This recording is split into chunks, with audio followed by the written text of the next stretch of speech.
রাসূল সাল্লাল্লাহু আলাইহি ওয়াসাল্লাম এবং ৩ জন বিশেষ সাহাবীদের ঘটনা। প্রথম ঘটনাটি হজরত মুহাম্মদ সাল্লাল্লাহু আলাইহি ওয়াসাল্লাম এর তায়েফের ঘটনা। এক কঠিন সময়ের কথা। মক্কার মানুষ যখন রাসূল সাল্লাল্লাহু আলাইহি ওয়াসাল্লামের দাওয়াত প্রত্যাখ্যান করল এবং তাকে নির্যাতন করতে লাগল, তখন তিনি আশা নিয়ে রওনা হলেন তায়েফ শহরের দিকে। তিনি ভাবলেন, হয়তো তায়েফের মানুষ ইসলাম গ্রহণ করবে। কিন্তু সেখানে গিয়ে তিনি এক ভিন্ন চিত্র দেখলেন। তায়েফের নেতারা তার কথা শোনার পরিবর্তে তাকে অপমান করল। শুধু তাই নয়, তারা শহরের দুষ্ট ছেলেদের তার পেছনে লেলিয়ে দিল। রাসূল সাল্লাল্লাহু আলাইহি ওয়াসাল্লাম যখন শহর ছেড়ে বের হচ্ছিলেন, তখন তারা তাকে পাথর মারতে শুরু করল। পাথরের আঘাতে তার শরীর রক্তাক্ত হয়ে গেল। তার পায়ের জুতা পর্যন্ত রক্তে ভিজে গেল। এই অবস্থায় তিনি একটি বাগানে আশ্রয় নিলেন। ক্লান্ত, আহত ও একা, তিনি আকাশের দিকে তাকিয়ে আল্লাহর কাছে দোয়া করলেন, হে আল্লাহ, আমি আমার দুর্বলতা ও অসহায়ত্ব তোমার কাছে তুলে ধরছি। ঠিক তখনই আল্লাহ তাআলা ফেরেশতা পাঠালেন। পাহাড়ের ফেরেশতা এসে বললেন, আপনি চাইলে আমি এই 2 পাহাড় একত্র করে এদের ধ্বংস করে দেব। কিন্তু রাসূল সাল্লাল্লাহু আলাইহি ওয়াসাল্লাম কি বললেন জানেন? তিনি বললেন, না, আমি আশা করি এদের বংশধরদের মধ্য থেকে এমন মানুষ আসবে যারা এক আল্লাহর ইবাদত করবে। এই ছিল তার দয়া, তার ধৈর্য, তার ক্ষমার মহান উদাহরণ। দ্বিতীয় ঘটনা, হজরত উমর রাদিয়াল্লাহু তাআলা ইসলাম গ্রহণের ঘটনা। হজরত উমর রাদিয়াল্লাহু তাআলা ছিলেন ইসলামের সবচেয়ে বড় শত্রুদের একজন। তার কঠোরতা ও সাহসের জন্য সবাই তাকে ভয় পেত। একদিন তিনি সিদ্ধান্ত নিলেন, আজ তিনি রাসূল সাল্লাল্লাহু আলাইহি ওয়াসাল্লামকে হত্যা করবেন। রাগে ফুঁসতে ফুঁসতে তিনি তলোয়ার হাতে বের হলেন। পথে একজন লোক তাকে বলল, প্রথমে নিজের ঘরের খবর নাও, তোমার বোন ও তার স্বামী তো ইসলাম গ্রহণ করেছে। এই কথা শুনে তিনি আরও রেগে গেলেন এবং সরাসরি বোনের বাড়িতে চলে গেলেন।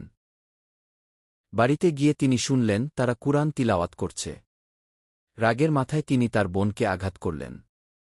তার বোনের মুখ থেকে রক্ত বের হতে লাগল। কিন্তু তবুও তার বোন 2 ভাবে বললেন, হ্যাঁ, আমরা ইসলাম গ্রহণ করেছি, তুমি যা খুশি করো। এই দৃশ্য দেখে উমর রাদিয়াল্লাহু তাআলা এর মন নরম হয়ে গেল। তিনি বললেন, আমাকে সেই কিতাবটা পড়তে দাও। তিনি যখন কুরআনের আয়াত পড়লেন, তার হৃদয় কেঁপে উঠল।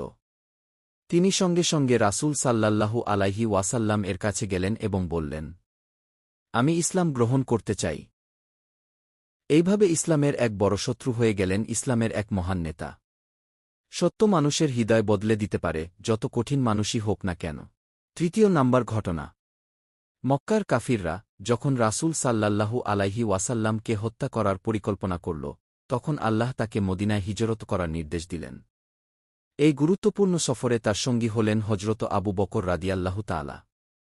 তারা 2 জন গোপনে রওনা হলেন এবং আশ্রয় নিলেন শাওর নামক একটি গুহায়। কাফিররা তাদের খুঁজতে খুঁজতে গুহার সামনে এসে পৌঁছাল। হজরত আবু বকর রাদিয়াল্লাহু তাআলা ভয়ে বললেন, হে আল্লাহর রাসূল, তারা যদি নিচে তাকায় তাহলে আমাদের দেখে ফেলবে। রাসূল সাল্লাল্লাহু আলাইহি ওয়াসাল্লাম শান্তভাবে বললেন, ভয় করো না, আল্লাহ আমাদের সাথে আছেন। অদ্ভুতভাবে গুহার মুখে একটি মাকড়সা জাল বুনে ফেলেছিল এবং একটি পাখি বাসা বানিয়ে ফেলেছিল। কাফিররা ভাবল, এখানে কেউ ঢুকতে পারে না, এবং তারা চলে গেলেন। এইভাবে আল্লাহ তাদের রক্ষা করলেন। যদি আল্লাহর ওপর ভরসা থাকে তাহলে কোনো ভয় থাকে না। চতুর্থ নাম্বার ঘটনা, হজরত আলী রাদিয়াল্লাহু তাআলা হিজরতের রাতে। যেদিন কাফিররা রাসূল সাল্লাল্লাহু আলাইহি ওয়াসাল্লামকে হত্যা করার পরিকল্পনা করেছিল, সেদিন রাতে চারদিক থেকে লোকজন তার ঘর ঘিরে ফেলেছিল। এই বিপজ্জনক পরিস্থিতিতে রাসূল সাল্লাল্লাহু আলাইহি ওয়াসাল্লাম এক সাহসী সিদ্ধান্ত নিলেন। তিনি হজরত আলী রাদিয়াল্লাহু তাআলাকে বললেন, তুমি আমার বিছানায় শুয়ে পড়ো। এটা ছিল খুবই ঝুঁকিপূর্ণ কাজ, কারণ আক্রমণ হলে আলী রাদিয়াল্লাহু তাআলা এর জীবন বিপন্ন হতে পারত। কিন্তু আলী রাদিয়াল্লাহু তাআলা এক মুহূর্ত দ্বিধা করলেন না। তিনি শান্তভাবে রাসূল সাল্লাল্লাহু আলাইহি ওয়াসাল্লাম এর বিছানায় শুয়ে পড়লেন, যেন কিছুই হয়নি। রাতভর তিনি মৃত্যুর মুখে থেকেও নিশ্চিন্তে ছিলেন। এদিকে রাসূল সাল্লাল্লাহু আলাইহি ওয়াসাল্লাম নিরাপদে ঘর থেকে বের হয়ে গেলেন। সকালে যখন শত্রুরা ঘরে ঢুকল, তারা দেখে রাসূল সাল্লাল্লাহু আলাইহি ওয়াসাল্লাম নেই, বরং আলী রাদিয়াল্লাহু তাআলা শুয়ে আছেন। তারা হতবাক হয়ে গেল। সত্যিকারের ঈমান মানুষকে ভয়কে জয় করতে শেখায়।